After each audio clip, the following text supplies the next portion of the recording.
Hello hi my dear viewers எல்லாருக்குமே வணக்கம். இன்றைக்கு என்ன கதைக்க போகிறேன்னு சொன்னால் சினிமா அதுக்கு எதிராக வந்து ரியாலிட்டி. சினிமா என்ன தங்களுக்கு காட்டுது, நாங்கள் அதை எப்படி எடுத்துக்கொள்கிறோம்னு சொல்லி பார்ப்போம். சினிமான்னு சொல்கிறது முந்தின காலத்திலேருந்து முழுக்க ஒரு பொழுதுபோக்குக்காக எடுக்கப்பட்ட ஒரு விஷயம். எங்களுடைய மனித மனத்தியாளங்கள் மிக முக்கியமான விஷயம். அதில் எங்களோட வேலை நேரங்கள் தவிர ஒரு பொழுதுபோக்கு கிடைக்கிற நேரத்தை பயன்படுத்துறதுக்காக தான் அந்த சினிமா எடுக்கப்பட்டது. ஆனால் இன்றைய காலத்தில் அதுவே எங்களுடைய பிரதான வேலையாக மாறிடுது. இப்போ இந்த சினிமாவுக்கு நாங்கள் அவ்வளோ இம்பார்ட்டன்ட் கொடுக்குறோம். அது ஒரு வியாபார ஸ்தாபனமாக அது வந்து மாறிக்கொண்டு வந்துட்டுது. ஓகே, அது மாறினாலும் பிரச்சனை இல்லை. ஆனால் அதிலே காட்டப்படுற விஷயங்கள் உண்மையா, நாங்கள் அதுலேருந்து எவ்வளோ தூரம் எங்களோட வாழ்க்கைக்கு எடுத்துக்கொள்கிறோம், நாங்கள் சரியாக தான் செய்கிறோமா அப்படின்னு சொல்கிற சம்மந்தமாக தான் நீங்கள் பார்க்க போகிறோம். என்னென்னு சொல்லி சொன்னால், சினிமாவில் ஹீரோவாக நடிக்கிறவர் வந்து மேபி ஆக்டர் விஜய், அஜித், சூர்யா, யாராக வேணும்னா ரஜினியோ யாராக இருக்கட்டும், அவங்க வந்து அவங்க அந்த பாத்திரமாக நடிக்கிறாங்க. மற்றபடி அது அவங்களோட ரியல் லைஃப் இல்லை. அந்த பாத்திரத்தை எவ்வளோ அவுட்புட் கொடுக்கலுமோ அதுக்கேற்ற மாதிரி தான் அவை இன்னும் மேலே ப்ரொமோஷன் ஆகி போகலும், அதை விட அடுத்தடுத்த லெவல்ஸுக்கு வந்து அவார்டு எதுகளோ வாங்கி கொள்ளையிலும். அதனால் அவை எவ்வளோ தூரம் தங்களுக்கு கொடுத்த அந்த விஷயத்தை பக்குவமாக நடிக்கலுமோ அவ்வளோ தூரம் நடிப்பினோம். ஏனென்றா தங்களுடைய பெர்ஃபெக்டான ஒரு அவுட்புட்டை கொடுக்கறதுக்காக. அதுதான் அவங்களுடைய பிரதான ஏர்னிங்ஸ். அதனால் அவை அதை பாத்திரமாக ஏற்று நடிக்கணும். ஆனால் அவை பர்சனல் லைஃப்பில் வந்து ஒரு ஸ்டடி பண்ண ஆளா, பெரிய ஒரு கேரியர் இருக்கிற ஆளா, நல்ல சாதிச்ச ஆளாக இருப்பார். ஆனால் திரைக்கு முன்னால் காட்டுறவருடைய சீன் வந்து வேறு மாதிரி இருக்கும். நாங்கள் என்ன செய்கிறோம், திரைக்கு முன்னால் காட்டுறவருடைய சீனை தான் கேப்சர் பண்ணி கொள்கிறோம். இப்போ அவர் அடிபடுறாருன்னா நாங்களும் சரி இப்படி இவர் செய்கிறேன், நான் அப்படி செய்யணும்னு சொல்லி அதை அப்படியே கஷ் பண்ணி எடுத்துக்கொள்கிறோம். அது வந்து ராங். மெட்டது வந்து சினிமாவில் காட்டுற எல்லா விஷயங்களுமே உண்மை இல்லைன்றதுக்கு நான் ஒரு எக்ஸாம்பிள் சொல்கிறேன். என்னென்னு சொன்னால், சினிமாவில் வந்து கோட் சீன் எப்படி காட்டியிருப்பாங்கன்னா, கோட்ஸில் வந்து எல்லாருமே ஹாய் சொல்லலாம், இப்படி கல்லறியலாம், கூப்பிடலாம், இடையில கதைக்கலாம் அப்படின்ற மாதிரி ஒரு பெம்பலான இடம், கொமடியான ஒரு இடம் மாதிரி சினிமாவில் காட்டியிருப்பாங்க. ஆனால் உண்மையான லைஃப்பில் வந்து நான் எனக்கு கோட்ஸ் பார்க்கணும்னு ஆசை. அப்போ நான் ஒரு நாள் போயிருந்தேன் நான் பார்க்குறதுக்கு.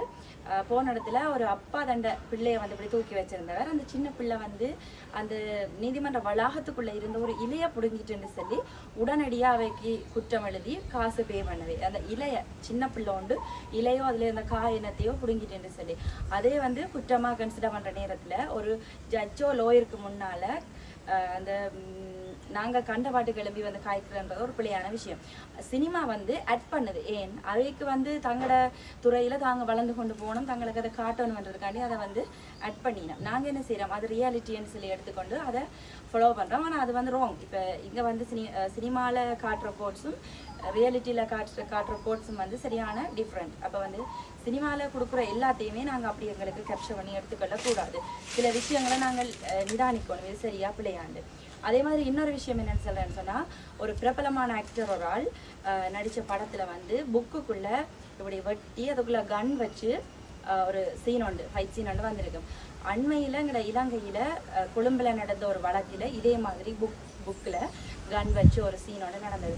அப்போ என்ன இதில் இருந்து செல்ல வாரேன்னு சொன்னால், எங்களோட அதிகளவான இளம் தலைமுறையினருக்கு ரோல் மாடல் வந்து சினிமா. அதனால் சினிமாவில் காட்டுற விஷயங்களை அவங்க அப்படியே கட்ச் பண்ணி கொள்கிறாங்க. தங்களோட ஹீரோவோ பெர்ஃபெக்டான ஆளை செய்கிற விஷயத்த சரி இதை நானும் பிக்கப் பண்ணலாம் அப்படின்ட்டு சொல்லி அதை அப்படியே வந்து கட்ச் பண்ணி கொள்கிறாங்க. அதனால் சினிமா வந்து ஒரு நல்ல விஷயத்தை உதாரணமாக காட்டணும். இப்போ சில விஷயங்களை காட்டலாம், ஆனால் அது அட் பண்ணி ஒமிட் பண்ணி காட்டுற நேரங்களில் இது செய்யலாமா, இது வந்து பார்க்குறாங்கள எவ்வளோ தூரம் பாதிக்கும் அப்படியான விஷயங்களை வந்து கொஞ்சம் திங்க் பண்ணி தான் காட்டணும். அதை விட வந்து ஒரு எக்ஸாம்பிள், முந்தின நடிகர் வந்து எம்ஜிஆர். அவர் வந்து இப்போ வரைக்கும் மக்கள் இந்த மனசில் வாழ்ந்து கொண்டிருக்கிறதுக்கு ஒரே ஒரு ரீசன், இது வரைக்குமே அவர் சினிமா உலகத்திலையுமே மது போதை அடிமையாகின ஒரு ஆள் மாதிரி எந்த சீனுமே அவர் நடித்ததில்லை. ஒரே ஒரு டைம் மட்டும் அவர் ஒரு போலீஸ் ஆஃபீஸராக அந்த அந்த குற்றவாளியை கண்டுபிடிக்கணுன்றதுக்காக குடிக்கிறவர் மாதிரி நடிப்பார். ஆனால் உடனே இப்படி செய்கிற மாதிரி செஞ்சுட்டு இப்படி சைடில் அதை ஊற்றுவார் வெளியே. இதுவரைக்கும் அவர்கிட்ட எந்த சீன்லையுமே அவர் குடிக்கிறதாவோ, அம்மா தாய் தகப்பன் எதிர்த்து பிரச்சனை படுறதாவோ, பெரியாக்கள் ஒபே பண்ணாததாவோ அவர் நடிக்கல. அதனால தான் அவர் இந்த வரைக்கும் மக்கள் திலகமாக எல்லாத்து மனசுலையும் வாழ்ந்து கொண்டிருக்கிறார். ஆனால் இப்போ நடக்கிற சினிமாலேயும் வந்து நல்ல விஷயங்கள் நிறையவே நடக்குது, இல்லை என்று சொல்லி இல்லை. இருந்தாலும் காட்டப்படுற சில விஷயங்கள் எங்களுடைய இளம் தலைமுறை அப்படியே கட்ச் பண்ணி கொள்றதால நல்ல விடயங்களை காட்டலாம் என்று சொல்லி நான் நினைக்கிறேன். என்னன்னு சொன்னால் விவசாயம் கஷ்டப்பட்டு செய்கிற ஒரு விஷயம். அப்போ கஷ்டப்பட்டு விவசாயத்தில் இருந்து எடுத்துக்கொண்டு போன அந்த பயிரை கடையில் ரோட் சைடில் விற்கிற ஒரு ஆள் விற்று கொண்டு இருக்கேக்க ஹீரோ அடிபட்டு கொண்டு போய்க்க அவ்வளோ விவசாயமும் அங்கே நாசமாக்கப்படுற மாதிரி காட்டப்படுது. ஸோ இதுகள் வந்து ஒரு பிழையான வழிமுறையை எங்களுடைய இளம் தலைமுறைக்கு கொடுக்குது. ஏன்னு சொன்னால் எம்ஜிஆர் காலத்தில் இருந்து இப்போ வரைக்கும், இப்போ முதலமைச்சர் விஜய் வரைக்குமே சினிமா உலகத்தால் கவர்ந்து கொள்ளப்பட்ட ரசிகர்களால் தான் அவை இந்த ஆட்சி அமைக்கப்பட்டிருக்குன்னு நான் நினைக்கிறேன். அப்போ அப்படியான ஒரு சமூகத்துக்கு வந்து நாங்கள் கொடுக்குற படம் முன்னுதாரணமானதாக அமைஞ்சிருக்கணும். அதனால நான் என்ன சொல்ல வரேன்னு சொன்னால், இனி இப்போ படம் எடுக்கிற டிரெக்டர்ஸ், ரைட்டர்ஸ், மியூசிக் டைரக்டர்ஸ் நீங்கள் எல்லாருமே ஹார்ட் ஒர்க் பண்ணி தான் ஒரு படம் எடுப்பீங்க. அது உங்களுடைய சக்ஸஸ் இல்லைன்னு சொல்லல. ஆனால் இனிமேல் வர காலங்களில் இனி எடுக்கிற படங்களை வந்து கொஞ்சம் இப்போதைய டீனேஜர்ஸுக்கும் யங் ஏஜர்ஸுக்கும் அந்த ஏற்ற மாதிரி கொஞ்சம் நெறிபிறழ்வான விஷயங்கள் இல்லாமல் ஒரு அறநெறி சம்மந்த மாதிரி நல்ல விஷயங்களை காட்டுற மாதிரி ஃபைட்டிங் சீன்ஸ் எல்லாம் காட்டலாம். ஆனால் அந்த ஆகலுமே ஒரு ஓவரான கண்ணுக்கு முன்னாலேயே குத்தி கொள்றதெல்லாம் சின்ன பிள்ளைகள் மேபி பார்க்கல, அது ஒரு கஷ்டமாக இருக்கும் தானே அந்த பிள்ளைகள். சரி, சில நேரம் அதே அந்த பிள்ளை பிக்கப் பண்ணிக்கொள்ளும் மேபி. அப்படியான விஷயங்களை நீங்கள் தவிர்த்து ஒரு நல்ல சினிமா வியாபார நோக்கமாகவே இருந்தாலும் அதில் இருந்து ஒரு நல்ல மெசேஜை கொடுக்கணும்னு சொல்லி இலங்கை தேசத்து குட்டி மகளாக நான் எதிர்பார்க்குறேன். என்னுடைய மன விருப்பம் அதுதான்.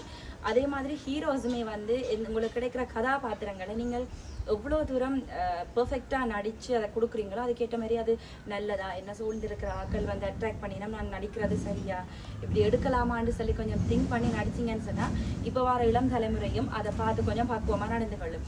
அதை விட முக்கியமாக எங்களுடைய டீனேஜர்ஸுக்கும் இந்த சினிமா மோகத்தில் இருக்கிற எங்களுடைய இளைய தலைமுறைக்குமே என்ன சொல்கிறேன்னா, அப்படியே நீங்கள் சினிமாவை பார்த்து கொண்டாலும் அது ஒரு வர்த்தகத்துக்காக செய்யப்படுற அவங்களுடைய பொருளாதார நடவடிக்கை. அதுக்காக அவங்க சில விஷயங்களை ஆட் பண்ணுவாங்க தங்களுக்கு மேலதிகமாக கொஞ்சம் இன்ட்ரெஸ்டிங் ஆக்களுக்கு கூட்டுறதுக்காக கோட் சீன் எல்லாம் விறுவிறுப்பாக இருந்தால் பார்க்குறத விட கொஞ்சம் காமெடியாக இருக்குமேன்னு சொல்லி ஆட் பண்ணுவாங்க. ஆனால் நாங்கள் வந்து ரியாலிட்டியை தெரிஞ்சு கொண்டு இப்படி செய்யணும், நாங்கள் இப்படி செய்யக்கூடாதுன்னு சொல்லி எடுக்கணுமே தவிர அவன் அப்படி செய்கிறார் நானுமே அப்படி செய்ய போகிறேன்னு சொல்லி கண்டிப்பாக அப்படியே பிக்கப் பண்ணிக்கொள்ளக்கூடாது.